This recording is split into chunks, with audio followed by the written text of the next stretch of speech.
Welcome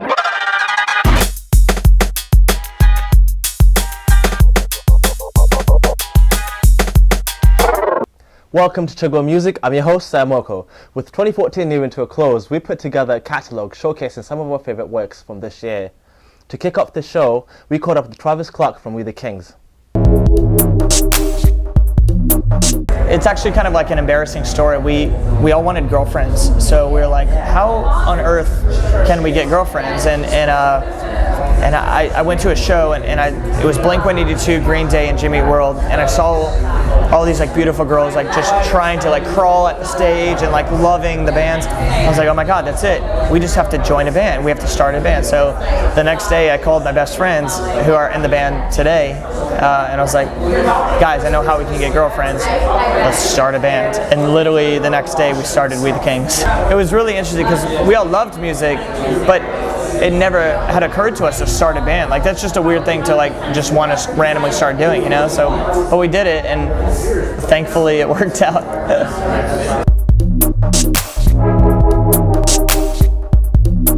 I think we've always evolved as people and as well as musicians. We have never wanted to release the same record twice. So, you know, people that fall in love with Check Yes Juliet, and Secret Valentine, Chagua, and All Again For You, like all the songs from our first album that they really fell in love with, when we released Smile Kid, which was our second album, it wasn't like that, you know, and we wanted to write something different. The same to say for Sunshine State of Mind, which was our third album with Say You Like Me and on it.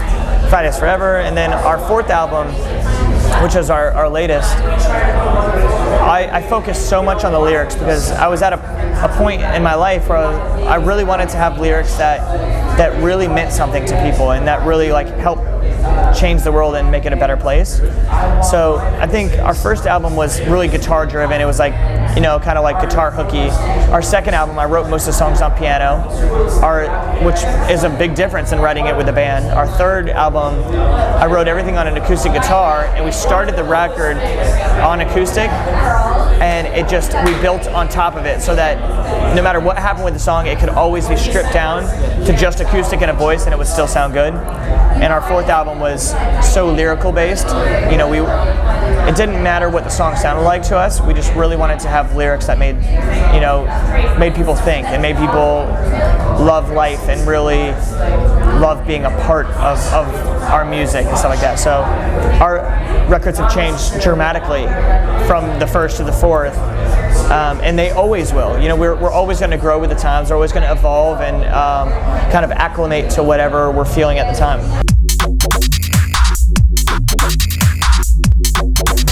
Yeah, that was one we got it from our record label, so we didn't have any label. We did an Indiegogo campaign and crowdfunded our entire album. We asked for $35,000 and we raised $150,000, so almost like 5 or 6 times what we asked for. And that was crazy. We were able to do anything and everything that we could possibly imagine doing for our album. So the writing process was just kind of like, oh, I just wrote this song called Just Keep Breathing, let's put it out. And the rest of the band was like, okay, cool. Next month later, it was like, hey guys, I have this song called Find You There. You want to record it real quick and put it out? And they were like, okay. Next month after, here, there's a song called Any Other Way. We should write it and put it out. That went on for 4 singles, Art of War being the 4th single. And they were just like, why don't we just kind of get together for a couple months and do a whole album? And that's when we did the Indiegogo thing, wrote and recorded the entire album. But the writing process was just me pretty much sitting in LA, writing a bunch of music that I was in love with. You know, I love writing music, and once I felt like it was right, I took it to the rest of the guys and I was like, let's do this, it's time, you know, and that's kind of how it's always been. That's the writing process of We the Kings. Up next, we caught up with San Francisco native George Watsky to find out how poetry led to producing multiple albums.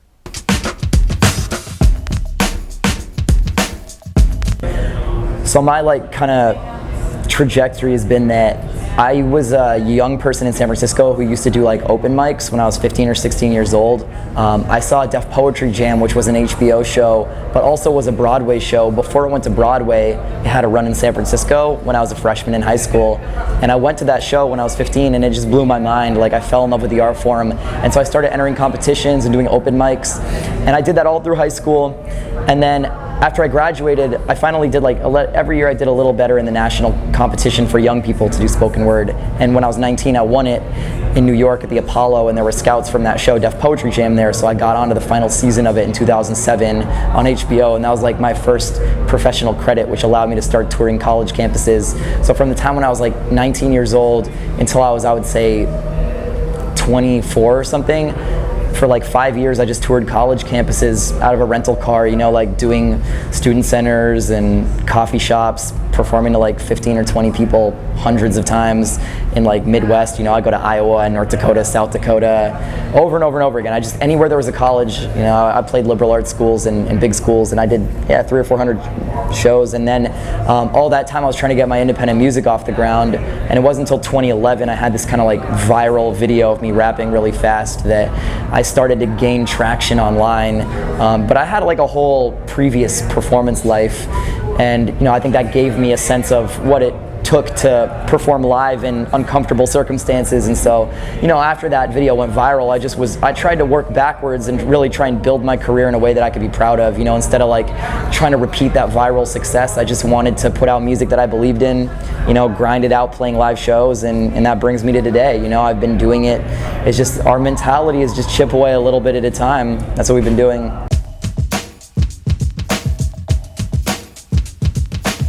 I mean, I get less nervous than I used to, but I still do have butterflies.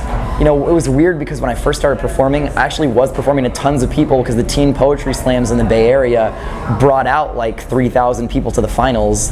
So even when I was a teenager, I had this experience performing to lots of people, but the thing that was weird was we were performing to these crowds that would cheer wildly for anything we said because we were youth, you know, like, and they wanted to be supportive.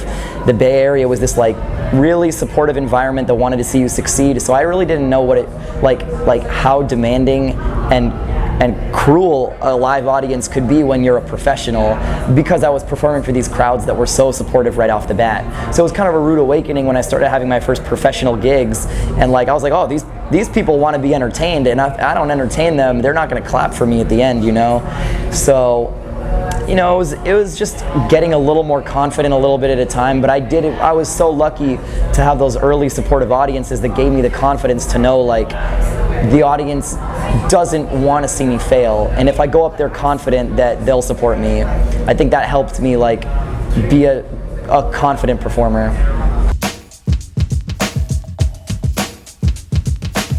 I think what I learned from that album is like what my fans respond to, you know, what material they really loved and what didn't work as well. But I am very proud of that. You know, I think that album is really one of the ones I would still hand people of where I was at in that time in my life. I mean, technically we learned a lot about the mixing process, about tracking live instruments. We recorded that in a bedroom in Jamaica Plain in Massachusetts, you know, so like we didn't have access to any high quality studio equipment, but we still tried to make it sound good. But yeah, I mean, every time we put out new material, I've tried to do like a post-mortem breakdown of like, what could I have done better? How can I take my stuff to the next level? I think like in terms of writing hooks, I wasn't very good at that point. Like I didn't know what it meant to write a good melody. So I think that was probably the weakest part of that album, and I've sought to improve that.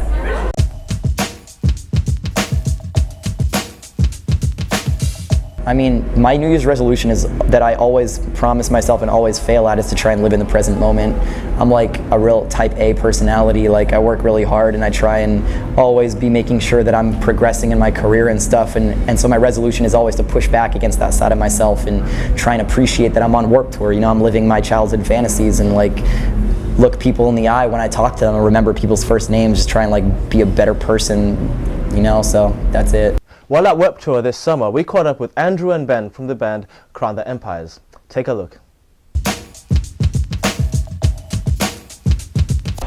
it's insane. The first year was probably the hardest because we never toured with anyone before. So all as a band, having to live this far away from 6 dudes at all times is like off-putting. You know, it's like it's completely different than what I was an only child. I had one dog and he didn't even like me. So like being thrown into that was probably different. But once you get in the groove of it, it just like becomes power work. Everybody knows what you need to do. Everybody has their own specific job, their own niche, and we work like a machine now. It's insane. After about a year, you kind of figured out there's a lot of etiquette you have to learn as far as touring goes and dealing with people on the road. But, you know, after our first year and a half, we kind of got it figured out, at least the basics. Yeah. We kind of got our label was like, okay, you guys are going to tour off the fall for about a year and a half, and when that time ended, we were like, okay, we got to do a record. So we were kind of shopping around, seeing who we wanted to work with for this new album, and we ended up going to Long Island, New York to work with Dan Corniff at his studio there. We spent about 2 months recording the entire record and writing in the process. It was about 2 months of the grinding, like actually molding those basic parts together, and then we sent it to Chris Crummett to be mixed and then mastered by Joey Serious after that. And we kind of got to pick all the people that we wanted to do a specific job in this album instead of doing it all with one person. Yeah, it was like Frankenstein. Yeah, it's really... Yeah. I've had so many. On this specific tour though, there have been some really good ones. We had... I signed a prosthetic leg once at a signing. That was pretty sick. She just popped it off and set it on the table and she's like, sign this. And I was just like, no way. This lady asked me to sign her baby's belly once, and then we came back to that city probably 6 months, 8 months later, and she brought the baby. I was like, you signed my baby. And I was like, no way. That was insane. So that was probably a cool one for me too. I mean, there's been so many. In the UK, we played a sold-out show in London. I think it's probably one of my favorite shows as a band that we've ever played. And there was just like those kids there's tons of signs. There's probably like 12 or 13 kids with these huge signs. Like, it was freaking out. It was probably the craziest crowd interaction that we've had. Get to talk with them all afterwards because you don't get to see them very often. It was fun. It was definitely always a good time.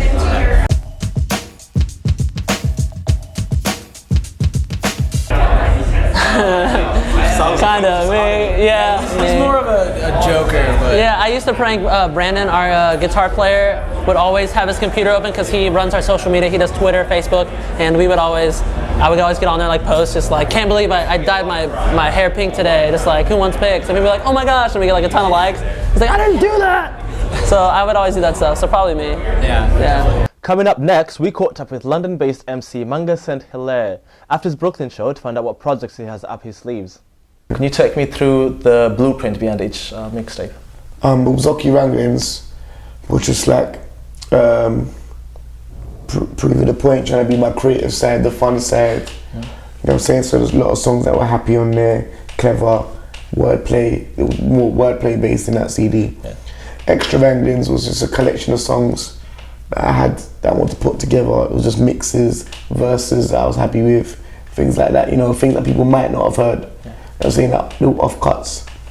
360 was more of a serious project. I tried to have a story throughout that project. Mm-hmm. I mean, a product that, so start, beginning, end, you know, like I said, like with a good flow. I mean, I was very conscious of where the songs were placed on that CD. Yeah. Trying to find that so it flowed properly. Do you know what I mean? So the story was told. And you forgot one on Lunchtime at Art School, you forgot that. And then that one was more the creative and the beginning of, you know, Manga Saint Hilaire. So that again, that was a different direction. So I want to take people in a different direction with that one. Yeah. So you have a new EP scheduled to come out in 2015. Mm-hmm. It's called The Reluctant Adventurer. Yep. Can you take me the blueprint behind that? That's just like again with the new start. Yeah. It's very short, great. It should have 7 songs on it, like as it's standing right now. Mm-hmm. And basically, that's just, you know, the Reluctant Adventure is basically moving on from somewhere that you love, but you know you have to move on from it. Do you know what I mean? So all the songs are based on that, making that journey, build the reasons behind it, becoming the person you need to be to actually walk away and do it. That's Reluctant Adventure. Do you feel that do the storylines kind of interact between Reluctant Adventurer and the 360 EP? No, more with Lunchtime at Art School. Because that Lunchtime at Art School, a lot of the songs were going to be on Reluctant Adventurer, but it didn't quite work out, so that's more like a prequel, do you know what I mean? Yeah. So yeah, it's more with Lunchtime at Art School than 360, yeah. So you've been in the music business for about 10 plus years. What's been your biggest improvement from when you started to now? My solo work is my biggest improvement. Like, I can make a song. Because when I started, I never grew up in the era of being in the studio and making songs. We was doing sets and being on radio. So the transition into making songs, I feel like I'm way better at it now. Yeah. I mean, that's my biggest improvement because I couldn't make a song before. Because writing lyrics are easy to write. And structuring, making sure the story's right, the hook's right, picking the right beats, recording, sounding good. I'm getting that a lot more now, so I'm proud of that. So probably making songs. Yeah. Last but not least, we caught up with Ohio native Spencer Sutherland in November to talk about his upcoming acoustics EP and much more. Take a look. At a young age, who were your major influences in music? When I was really little, Elvis was. A huge Elvis fan because he was a performer, a dancer. He had so much charisma. Yeah. He just knew how to work the audience, and I'm really inspired right now by like Bruno Mars, Justin Timberlake, those kind of guys. Your first single of the year that came out last year in December was Heartstrings. What inspired the song? Well, Heartstrings is real life events. It's about being with someone who's really hot and cold, and the reason I like the song so much is because it relates to like everybody. Like everybody's been there where they've been with someone who doesn't know what they want. Like one minute they're all over you, the next minute they won't even answer your calls. So. Is there an EP to follow up? Yes. Currently in the works? Yeah, I just announced my first ever acoustic EP. The release date is, I'm going to announce the release date in a few days actually. I mean, you can just announce it here because it's not going to get edited into like another week. Well, I don't know if I'll announce it. Tempting. It's tempting. It'll be released next month for sure. Next month, which is December. And it's a 4-song acoustic EP. And I'm so excited, man, because I haven't had any music out in a while. I've been touring a lot and promoting this one song, so I'm really excited to get these other songs out. What's your favorite song on the EP currently? My favorite song is a really, the acoustic version of Heartstrings is actually on the EP. I'm gonna have to buy that. And now. I love it, dude. Yeah, that'd be awesome. You can actually go on pledgemusic.com and pre-order it. And on Pledge, there's like all these awesome things like. You can buy like a date with me. Yeah. You can buy like T-shirts that I've worn on stage, and whatever you get like comes with the album. Or you can just pre-order the album. That's pretty cool. Yeah, so you've been touring for the most of 2014. What are your favorite venues? I just played a few weeks ago. Actually, it was like a week ago. About a week ago. I could. Yeah. About a week ago. I played the Chicago House of Blues. Gorgeous venue, man. All House of Blues are really great, but this place was like, it's crazy. It was so like royal and like, it was awesome. But I also played the LC Pavilion in my hometown to a sold out crowd.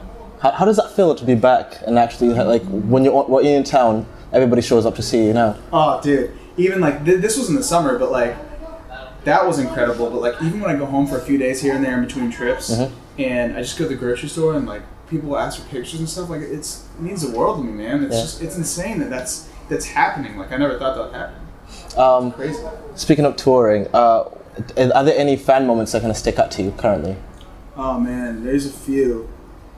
There's been some crazy ones, like when fans will like show up in my hotel and stuff. Like, I don't think that's weird. Like, most singers think that's so weird, but I think it's awesome. I'm like, what's up? I mean, I get what you mean, but like, they took all that time to research where you're at. I'm like, dude, if you care that much about where I am, I love you.